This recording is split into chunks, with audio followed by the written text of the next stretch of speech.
Bien, vamos a continuar donde nos quedamos del libro de Proverbios capítulo 1, estamos en el verso 2 al 4,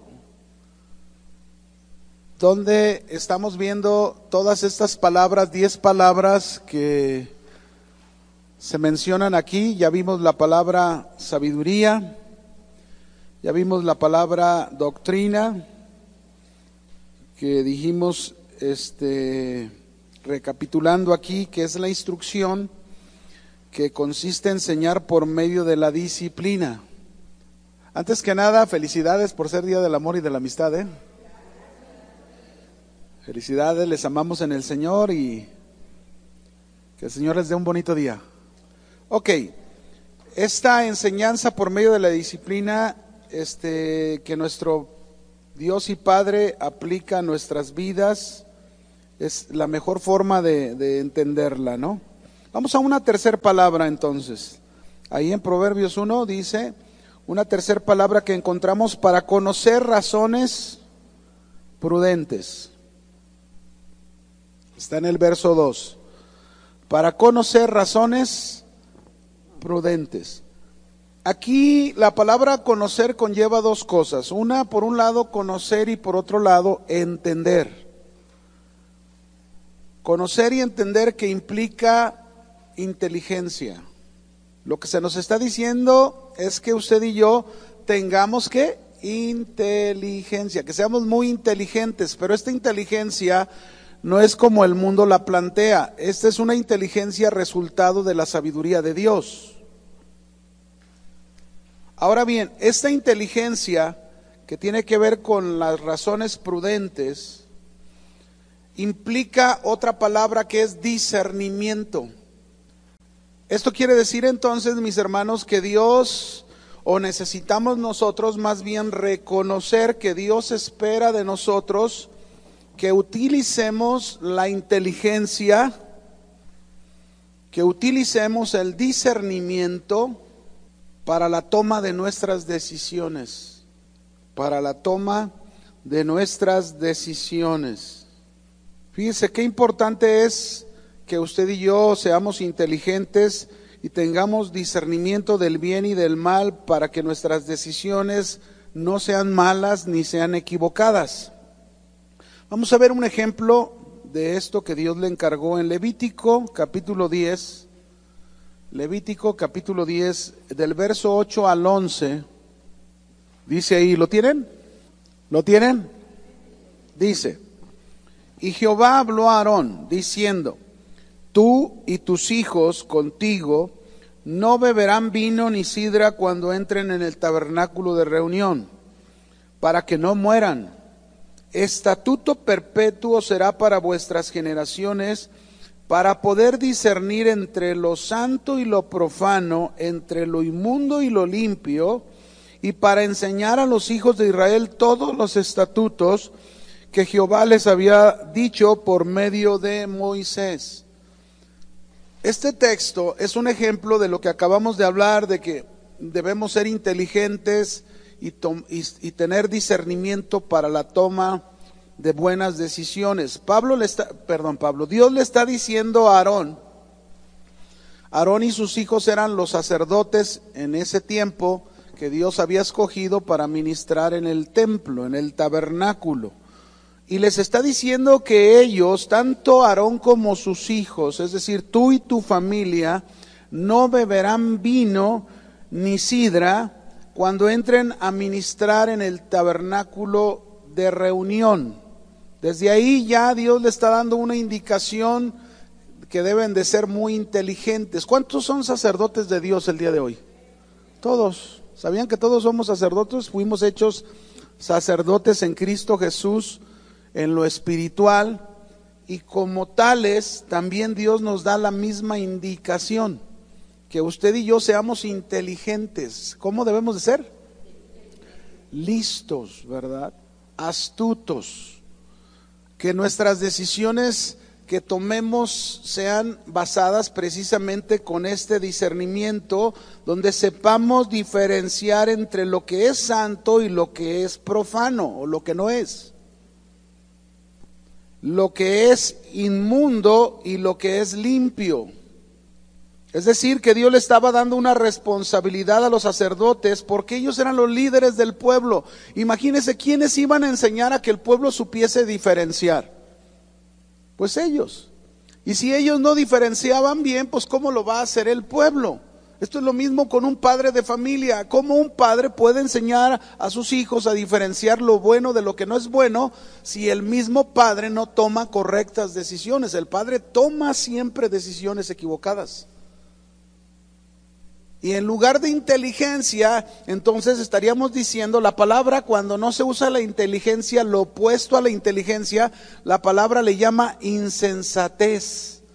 ¿Y saben lo que significa esta palabra ya traducida en su lenguaje? Insensatez, alguien que no tiene sesos, que no piensa, que no razona, que no usa la inteligencia, más en el caso de nosotros, si Dios nos está dando precisamente la inteligencia. Es importante en nuestras vidas, mis hermanos, ser inteligentes y saber discernir. Cuando hablamos de esto quiere decir, por ejemplo, a las hermanas que son mujeres, ¿verdad? Las mujeres tienen la característica, porque fueron hechas de esa manera, pero tienen que aprender que no siempre se tienen que dejar llevar por las emociones. Y voy a hablar un ejemplo de una jovencita. Una joven que está buscando a alguien con quien compartir la vida. Bueno, no te dejes llevar por tus emociones. Aprende a ser inteligente y usa el discernimiento del bien y del mal. Hay hombres muy astutos que muchas veces dicen, no, sí, yo con Dios, y a la hora que ya están juntos, ya están casados, ya no te tiene, ya no quiere ni siquiera tocar la Biblia. Entonces, sé lista. Amén, hermanitas que están solteras. No las oí. ¿Todas están casadas o qué? En Primera de Reyes, capítulo 3, versículo 9, tenemos otro ejemplo de alguien con autoridad que le pide a Dios esta inteligencia. Primera de Reyes 3:9. ¿Lo tenemos? Mire, este es Salomón. Salomón le está pidiendo a Dios, él es el rey, nuevo rey de Israel, y mire lo que le pide a Dios. Da pues a tu siervo, que le está pidiendo, un corazón como entendido para juzgar a tu pueblo y para discernir entre lo bueno y lo malo, porque ¿quién podrá gobernar tu pueblo tan grande? Y dice el verso 10, y agradó delante del Señor que Salomón pidiese esto. Dice qué cosa maravillosa. Salomón no pidió riqueza, Salomón no pidió ni la vida de sus enemigos. Salomón pidió sabiduría, Salomón pidió inteligencia, el saber juzgar correctamente, discernir entre lo bueno y lo malo para dirigir a este pueblo. Esto es lo que Dios espera de ti, que tú le pidas a Dios esta inteligencia todos los días, porque algunos al despertar, y sí, oramos a Dios, y lo primero que le pedimos, unos un coche, otros una casa, otros estamos pidiendo el sueldo que se lo suban, etcétera, muchas cosas, pero lo que menos pedimos es inteligencia. Discernimiento, Señor, yo quisiera tener este discernimiento para saber dirigir mi familia, para saber dirigir a mis hijos, para saber hablarles, para saber expresarles lo que es correcto y lo que no es correcto. Vamos a otro ejemplo de cómo es importante esta inteligencia, esta capacidad de tener sentido común, de tener discernimiento y no dejarnos llevar por las emociones. Les voy a poner un ejemplo de la Biblia, Lucas 9, versos 51 al 56, y ustedes juzguen, ustedes mismos juzguen ahí esta situación. Lucas 9, 51, ¿lo tenemos todos? Dice, ustedes me dicen, cuando se cumplió el tiempo en que Jesús había de ser recibido arriba, afirmó su rostro para ir a Jerusalén. Es decir, que esta ida a Jerusalén de parte de Jesús era su última ida a Jerusalén, porque lo iban a tomar preso y lo iban a crucificar. Eso es lo que está diciendo ahí. Verso 52. Y envió mensajeros delante de él, los cuales fueron y entraron en una aldea de los samaritanos para hacerle preparativos. mas no le recibieron. ¿Qué pasó en esa aldea? No lo recibieron, porque su aspecto era como de ir a Jerusalén. Viendo esto sus discípulos, lo que había sucedido, que habían ido de una casa, a otra casa, a otra casa, a todas las casas de esta aldea, y ninguno le dio posada al Señor Jesús ni a ellos. Entonces dice, viendo esto sus discípulos, Jacobo y Juan, dijeron, ¿qué dijeron estos hombres? ¿Verdad, Señor? Vamos a tener mucho amor y misericordia por estas personas que no nos recibieron. ¿Eso dijeron? No, miren lo que dijeron. ¿Quieres que mandamos que descienda fuego del cielo como Elías y los consuma? Pregunto, ¿estaban usando su inteligencia? ¿Estaban usando su discernimiento entre lo bueno y lo malo? ¿O por qué se dejaron llevar? Por las emociones. La ira es una emoción, ¿sí o no? Se dejaron llevar por la ira, por el enojo. Bueno, ¿cuántas veces tú te has dejado llevar por la ira y no usas la inteligencia? Digo, sé honesto, ¿qué tiene? No pasa nada, nada más tú di, ay, a mí me ha pasado aquí, yo la he regado en eso. ¿Te ha sucedido? Bueno, aquí está la enseñanza. Adquiere inteligencia, adquiere discernimiento para que sepas diferenciar lo que es bueno y lo que es malo, para que sepas diferenciar en tu relación con las personas, con tu familia, en tu casa, que si tú actúas de cierta manera, va a ser bueno o va a ser malo, va a ser bien o va a ser un daño. Ellos estaban procurando hacer un daño a las personas y Jesús los reprendió, dice, entonces volviéndose él los reprendió diciendo, ustedes no saben de qué espíritu son, porque el Hijo del Hombre no ha venido a perder las almas de los hombres. Imagínense, ¿verdad? Que en cada ocasión, si tú vas a la escuela y por ahí un maestro o varios maestros saben que eres cristiano y porque eres cristiano te hacen la vida imposible, tú clamas a Dios que el fuego los consuma y los consume, ¿verdad? Luego vas a tu trabajo y en el trabajo los compañeros y el patrón te están haciendo la vida imposible y tú, que el fuego los consuma, ¡pum! Acabó con todos, aunque te quedas sin trabajo porque también con el patrón acabó. Eso no es tener inteligencia, eso no es tener discernimiento entre lo bueno y lo malo. ¿Se fijan que ocupamos? ¿Cuántos ocupan sabiduría? La necesitamos. Necesitamos esas razones prudentes que nos hagan tomar buenas decisiones. Vamos a la cuarta palabra, dejamos las razones prudentes en el verso 3. Aquí aparece la cuarta palabra en el verso 3.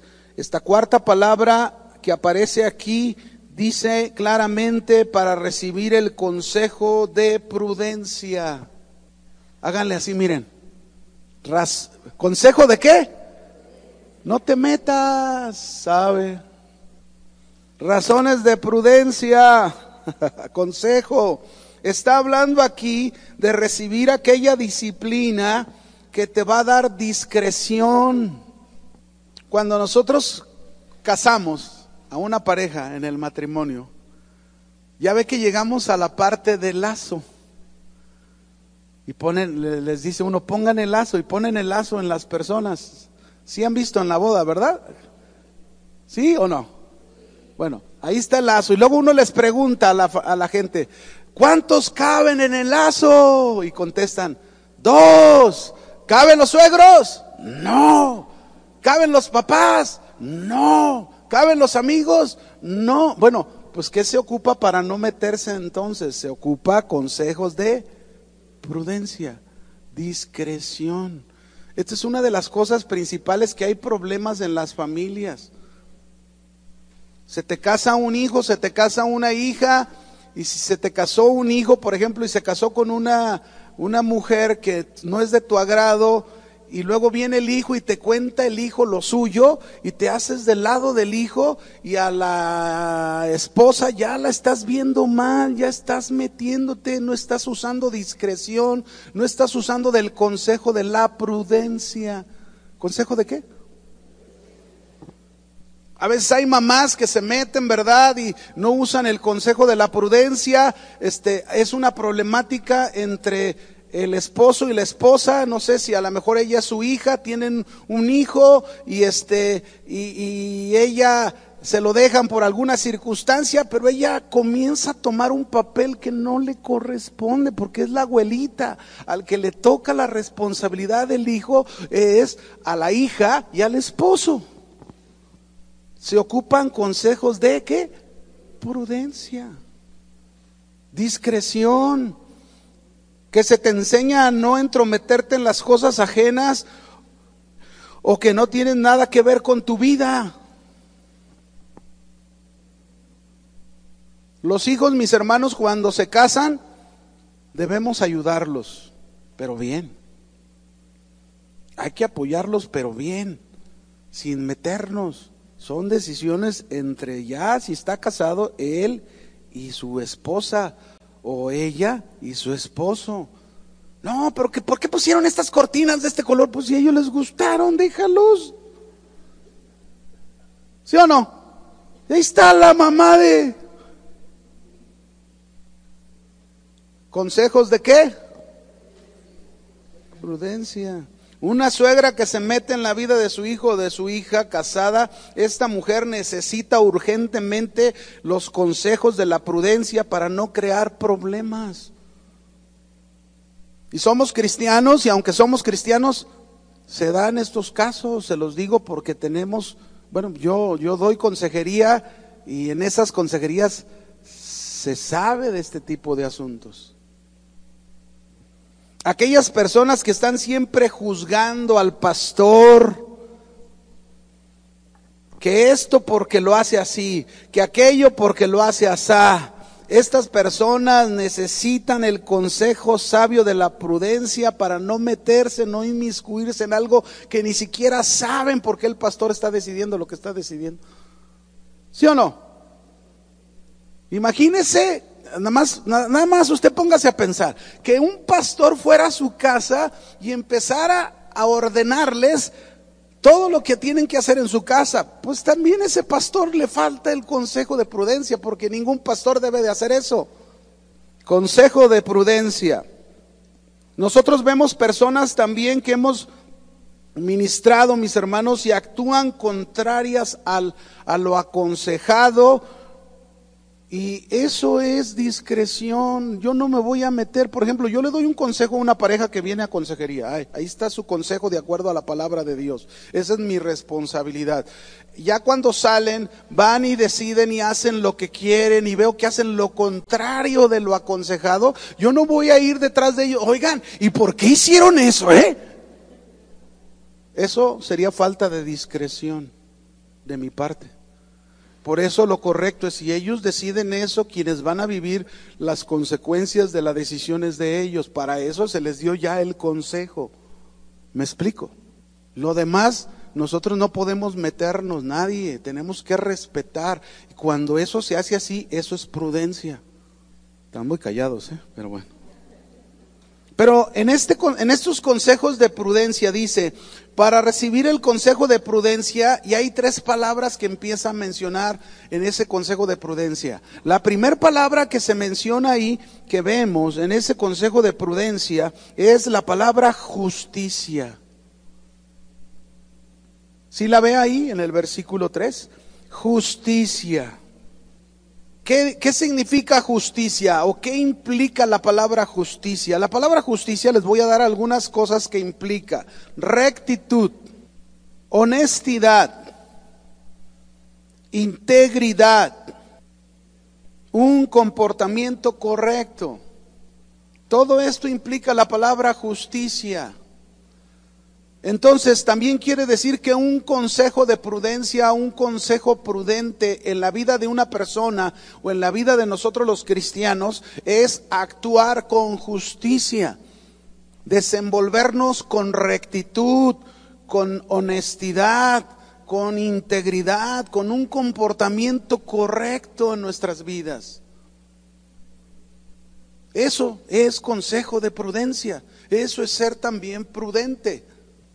Fíjense, un cierto profesor de sociología en la universidad, en cierta universidad, que solía enseñar a sus alumnos que lo correcto, escúcheme, porque esto se enseña, esto es común, pero yo quiero hablar de este ejemplo. Este hombre de sociología en cierta universidad, él enseñaba a sus alumnos que lo correcto es relativo. ¿Cuántos saben qué significa la palabra relativo? ¿Todos? A ver, seamos honestos, porque si no hay que explicarla para que lo entiendan. Bueno, vamos a manejarlo así. Levanten la mano con honestidad, como estamos hablando de justicia. Levanten la mano con honestidad los que no entienden qué es relativo. Levanten su mano. Ok, bájenla. La palabra relativo es una filosofía de hoy en día tiene que ver con el relativismo. Lo relativo es aquello que, por ejemplo, para mí tomar este té de cierta manera es correcto, y para allá el otro tomarlo de aquella manera es correcto, y para aquel de allá tomarlo el té de aquella es correcto. Para cada quien es una forma diferente. Es decir, no hay nada absoluto en hacer lo correcto. Eso es lo que está diciendo, por eso es relativo. Así se llama. Y eso es lo que el maestro está enseñando. Así que tenía por costumbre este maestro preguntarle a sus alumnos siempre con una sonrisa, su sonrisa, eso no quiere decir que porque se sonreía estaba diciendo la verdad y lo que es correcto. Así que tenemos que entender, porque esta es una terminología que hoy en día en el mundo es muy común, lo relativo. ¿Por qué? Porque en el cristianismo inclusive encontramos ya en iglesias mucho el relativismo. ¿En qué sentido? En que, por ejemplo, hablar de la verdad. Unos cristianos dicen, por ejemplo, nosotros decimos, la Biblia dice que nosotros debemos vivir en santidad, y por lo tanto yo no fumo, yo no tomo, yo no hago cosas que de alguna forma la Biblia me está diciendo que yo soy templo del Espíritu Santo y debo conservarlo en santidad. Pero hay iglesias donde ese relativismo ha entrado y dicen, no pasa nada que fumes, no pasa nada que tomes. Eso es relativismo. ¿Me explico? Porque ellos están viendo la verdad desde el punto de vista de ellos. Y siendo relativos, esto quiere decir entonces, quien piensa de esta manera, entonces piensa que no hay una verdad absoluta. Y ahí es donde está el error. Así que tenemos que entender esto nosotros.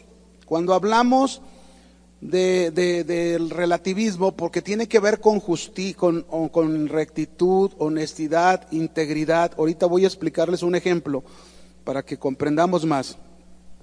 Tenemos que entender que el único que dice lo correcto, el único que dice qué es lo correcto es Dios. Vuelvo a repetirlo. Tenemos que entender que el único que dice lo correcto es ¿quién? Dios. Porque Dios fue quien separó la luz de las tinieblas. Nosotros no. Dios fue el que hizo que saliera el sol, que salga el sol y que se oculte. Digo, por decir una expresión, porque sabemos que realmente la tierra es la que gira, pero Él es el que hace que esto suceda, ¿no? Dios es el que controla el funcionamiento de todo el universo. ¿Estamos de acuerdo?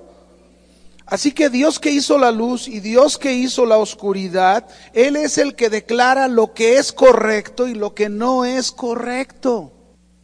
No el hombre. El hombre no puede declarar qué es correcto y qué no es correcto, porque el hombre precisamente puede acomodar las cosas a su gusto, a su manera, y volverse relativo. Usted puede decir hoy, por ejemplo, puede decir, ¿es correcto hacer esto? ¿Ha hecho esta pregunta o no? ¿Es correcto hacer esto? Usted tiene que contestarse, si Dios dice que está bien, está bien. ¿Verdad que no es difícil entender esto? A ver, ¿les costó trabajo entenderlo?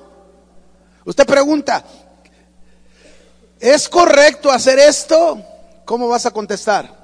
Si Dios dice que es correcto, es correcto. Por ejemplo, si viene una hermana, entre comillas, y luego, pastor, quiero hacerle una pregunta. Es correcto, fíjese que acabo de conocer un hombre, yo me divorcié de mi marido, pero no nos hemos divorciado, pero conocí una persona y luego esta persona es católica, sí ama a Dios, pero él es de allá y yo soy de aquí. ¿Es correcto? ¿Qué te dice Dios? ¿Qué dice Dios en su palabra? En primer lugar dice, no os unáis a un yugo. Primero dice eso, ¿no? Y en segundo lugar, todavía estás casada. Aunque tu marido se ha ido con otra mujer, sea lo que sea, busca tu divorcio para que seas libre, porque la Biblia es muy clara en lo que dice con respecto a eso. Que si alguien se vuelve a casar contigo, tú estás adulterando y la persona que también lo hace está en el mismo, es un adúltero. Eso es considerado por la Biblia, eso es lo correcto. Por eso de ahí, de la palabra de lo correcto, es donde surge nuestra justicia, hacer lo recto, hacer lo honesto, hacer lo íntegro.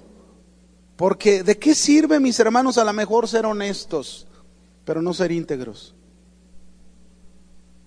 Hay muchos en el mundo que son honestos, pero no son íntegros. Por ejemplo, les voy a poner un caso que ya lo he contado, ¿no?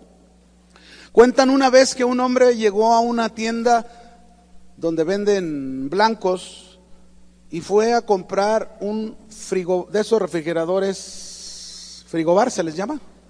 Fue a comprar uno.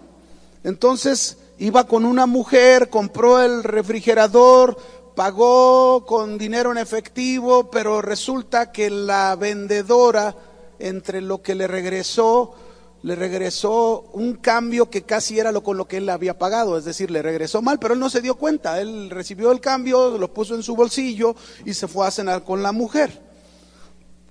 Cuando estaban cenando, al pagar la cena, después se dio cuenta que le dio cambio de más y le dijo a la mujer, oye, vamos a la tienda porque la verdad me dieron cambio de más y pues, se lo van a cobrar a la pobre muchacha vendedora, vamos a regresarlo.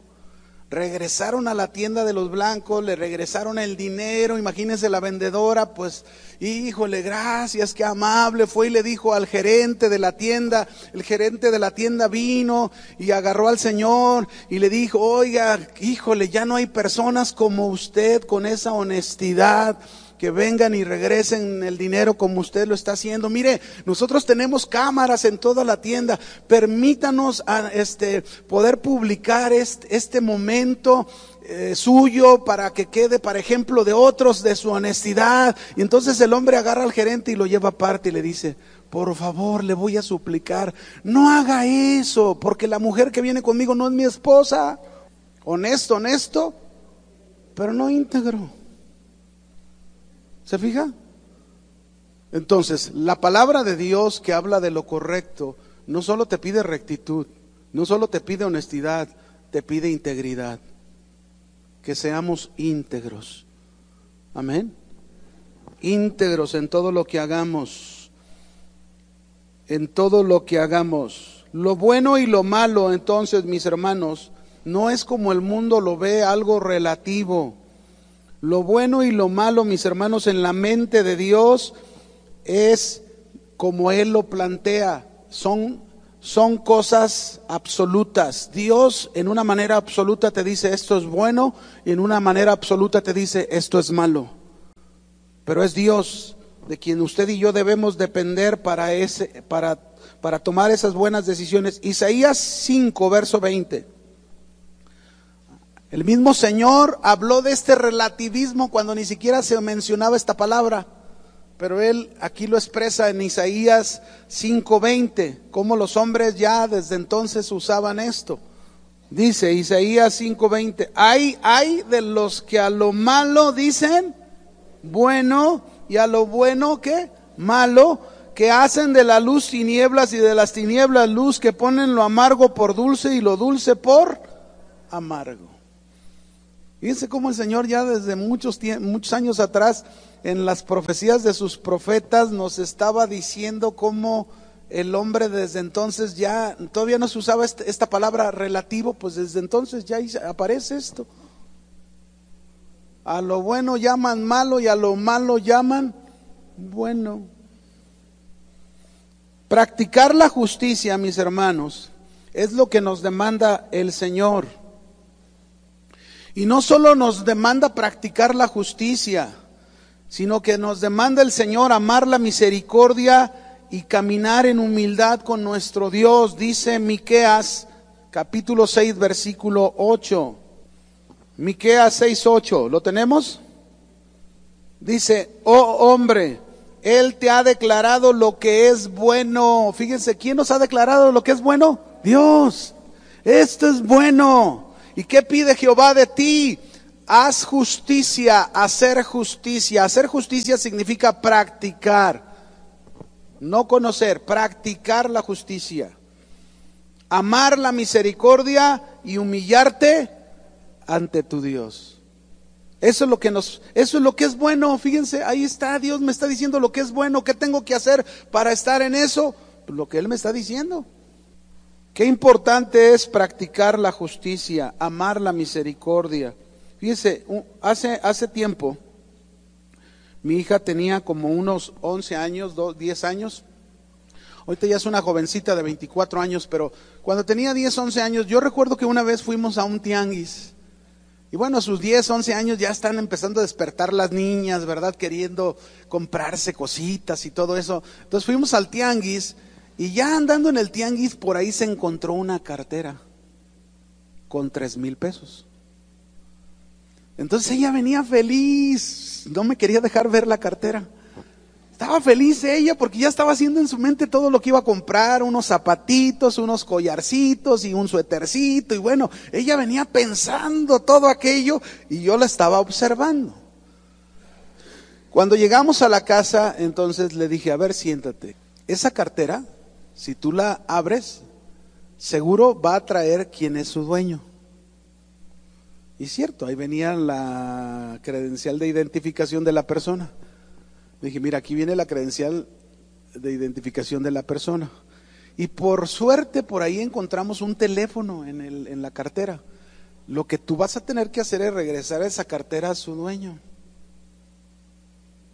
¿Pero cómo? Yo me la encontré. No importa que te la hayas encontrado. Cuando algo se encuentra uno que tiene un dueño, pues uno lo regresa. ¿O no, hermanos?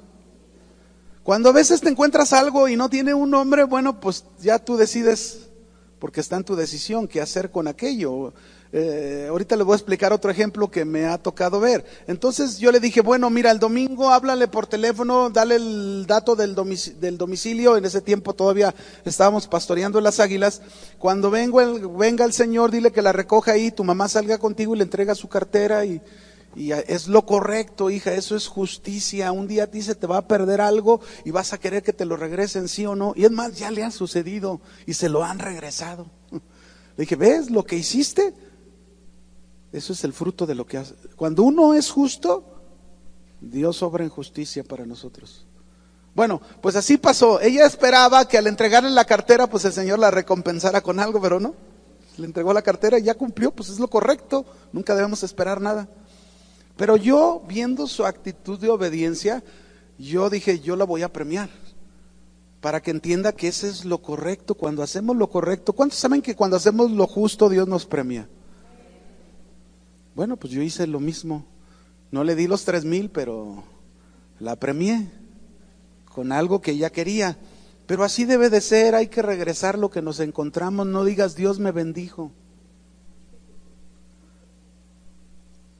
Amén.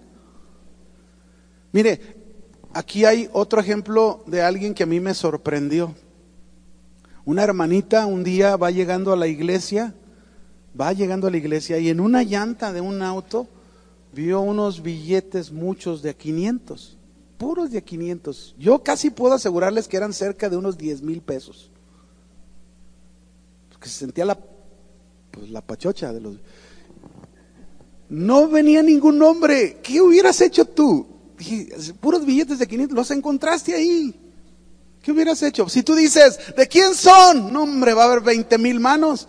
¿Cómo les puedes probar de quién es?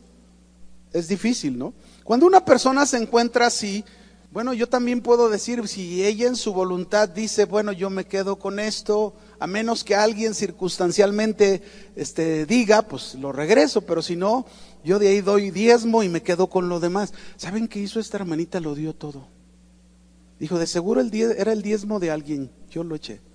A mí, hagan de cuenta, me dio una lección esa hermanita. Porque yo pensé, ¿yo qué hubiera hecho? Porque no tiene nombre, ¿o no? Y a lo mejor yo ando orando a Dios que me provea y me supla, y podría haber pensado que Dios estaba bendiciéndome. Ahí es difícil el decir, tú puedes tomar, porque pues es tu decisión. Pero aquí me sorprendió la decisión de ella, que no tomó ni un peso de. Eso es justicia. Yo te puedo garantizar que esa persona era la persona más honesta que tú te puedes imaginar. Íntegra, porque así se manifiesta. A veces, mis hermanos, es curioso, pero a veces la gente del mundo es la que más nos da lecciones a nosotros los cristianos. Un día oí una noticia de un policía, ya hace años, un policía que en un parque encontró un maletín junto a un árbol. Estaba en un estacionamiento y allí encontró un maletín. Abrió el maletín y el maletín contenía mucho dinero. Mucho. No había nombre, no había ningún dato. Pero era mucho dinero. ¿Y saben qué hizo el policía? No se lo llevó a su casa para disfrutar de él hasta que le durara. Él fue y entregó el maletín en la oficina de su trabajo. Y alguien después, que era una empresa, que a quien habían encargado sacar esto del banco, no sé por qué lo dejaron ahí, pero lo recogieron. Pero este policía era muy honesto, íntegro. Y a veces nosotros los cristianos nos falta esa honestidad, nos falta esa justicia, esa rectitud, ese ser íntegros para nuestra vida. Ahí queda, vamos a la otra palabra, porque la otra palabra es juicio. ¿La otra palabra qué es? Juicio. Aquí la palabra juicio significa o quiere decir que nosotros durante toda nuestra vida tenemos que juzgar. Quiere decir que nosotros durante toda nuestra vida tenemos que juzgar, tenemos que emitir juicios. Esto tiene que ver con tomar también decisiones. Ahora, este juzgar, mis hermanos, si no sabemos tomar buenas decisiones, si no sabemos consultar a Dios antes de tomar una decisión o de juzgar, vamos a cometer muchos errores en nuestros juicios. Errores en nuestros juicios. Debemos aprender a juzgar bien para tomar correctas decisiones. Por ejemplo, voy a hablar de este ejemplo, un ejemplo que sé que a muchos ha pasado. Si hablamos de tarjetas de crédito, ¿cuántos tienen tarjetas de crédito? Ay, sí, unos. Hasta la mano esconden, ¿no? Pero podría hablar de tarjetas de crédito. Por ejemplo, ¿alguna vez alguien ha tenido problemas con sus tarjetas de crédito? ¿Se ha salido de control? ¿No ha sabido manejarlas correctamente? Y se metió en problemas. Pero de alguna manera, después del dolor de cabeza, de unas bilis que se aventó, de un trago amargo, salió adelante, pasó el tiempo. Pero después del tiempo, esta persona le vuelven a ofrecer, y esta persona necesita tener un buen juicio, necesita juzgar bien si ha de tomar aquello o mejor ha de renunciar a aquello. Hay que tomar un buen juicio, porque si sabes que no lo vas a poder hacer, ¿para qué te metes otra vez? Mire, yo cometí ese error, por ejemplo, en el pasado. Yo tenía un trabajo donde ganabas muy bien, a veces te va muy bien, ganas muy bien, y luego te ofrecen algunas oportunidades con tarjetas de crédito y dices, bueno, pues puedo hacerlo, puedo pagar, puedo esto, pero nunca sabes lo que va a pasar.